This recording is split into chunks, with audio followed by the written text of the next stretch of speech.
if you are one of those in the SEC that is not an alpha dog, a blue blood, or someone that, and again, I'm not trying to knock anyone down, but every conference has their top-heavy blue bloods and dogs, and then the others. Is there any concern you feel like in 3 or 4 or 5 years, if this keeps growing, that some of them who are a part of that have been a part of the core of the SEC, could also then find themselves on the outside looking in?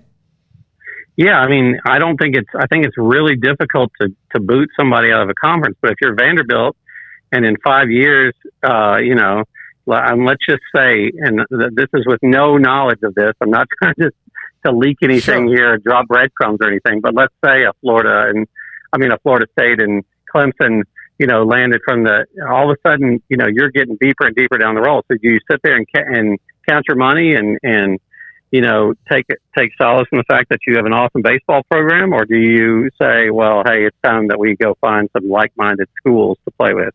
I think it's hard to turn that money down, and it's going to be hard for anybody to kick anybody out. So that's going to be the next sort of big quiz, is what happens to those kind of schools. Dave Wilson with us, ESPN.com.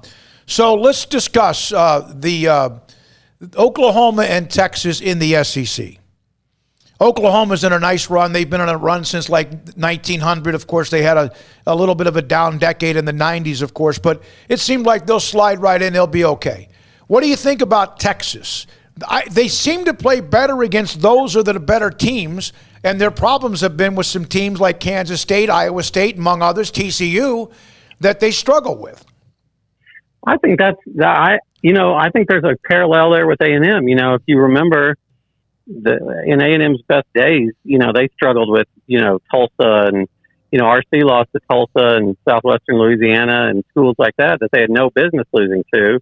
And I think there's something to be said for the fact that you have 1 or 2 games a year that mean everything, and the rest of them are just you have to kind of get through. In the SEC, you don't have that luxury. You have to get up every week. I actually think there's some psychological advantage to the idea that, you have to be on guard. So I think Texas, I remember being in Bristol, and when I worked at the main office at ESPN, and Nick Saban was there, and we actually ended up sitting at a table together and eating lunch together, which is one of the, this is SportsCenter commercials of random things happening. And I asked him, what do you think about the Aggies coming to the SEC? And he said, you know what, they're going to be fine. And at the time, everyone was just ripping them, like, how can a school that hasn't been relevant in years, think it can compete in the SEC? The fact of the matter is, the SEC opens doors for players that A&M couldn't get before, and it'll be the same. Texas has always been able to get its pick anyway, but I think it's going to just open the doors even further, and I think eventually they'll be fine. It's always been, Texas has always had the resources and the coaching. It's just a matter of getting the right guy in there, and we'll see if Sark is that guy. How much has this been fed by not just eyeballs or whatever, but also the now immediacy that all of a sudden is NIL? I don't know how much is NIL. I do think a lot of it is just, I was told by some industry folks that, the one cost that teams can't afford to let slide is tickets and attendance. And that's been the toughest thing for, in like November this year. Texas has Kansas coming to town, whereas, A&M is going to be playing, I don't know who it is on that date, but, it's like an A&M fan told me, I wrote a story that ran the same day that the same day all this news broke about, A&M's decades since they made the decision, and how it's been all, kittens and unicorns and rainbows. They love it, even though they haven't won anything. They're just happy to be there. And the guy says it's like a bowl game every weekend.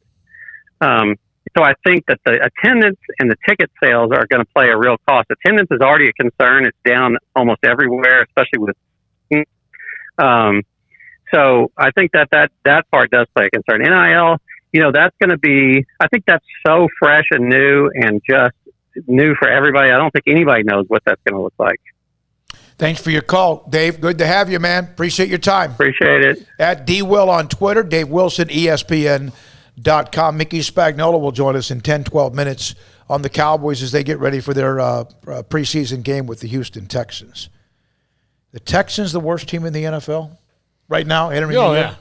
Yeah, absolutely. I think the Jaguars might. I mean, we'll see what happens with them, but they have optimism. They've got a new quarterback. They've got 2 first-round draft picks. The Texans haven't had a first-round draft pick in a couple years because they traded them all for Laramie Tunsil, who right now has to be pissed that happened, even though he wanted out of Miami. And then, I mean, I don't know how they're going to win a game. I'm sure they will because it's harder to go. You know what though? Didn't Detroit go winless recently? Yeah, and then of Rod course, Marinelli, yeah.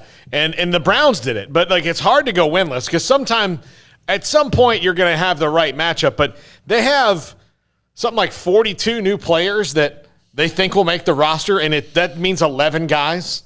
Can you imagine John McClain on Twitter while he's covering a Texans game? Oh, it'll be just he should have a pay site. Honestly, for just his comments. We could put up a YouTube channel of just on we'll just do live of just his Armstrong. Is that possible for us to just feed his tweets live on our NFL YouTube channel during the Texans game? Like people would just put that up and just see it, and people can comment on the tweets because he's hilarious. It'd be glorious. He's hilarious.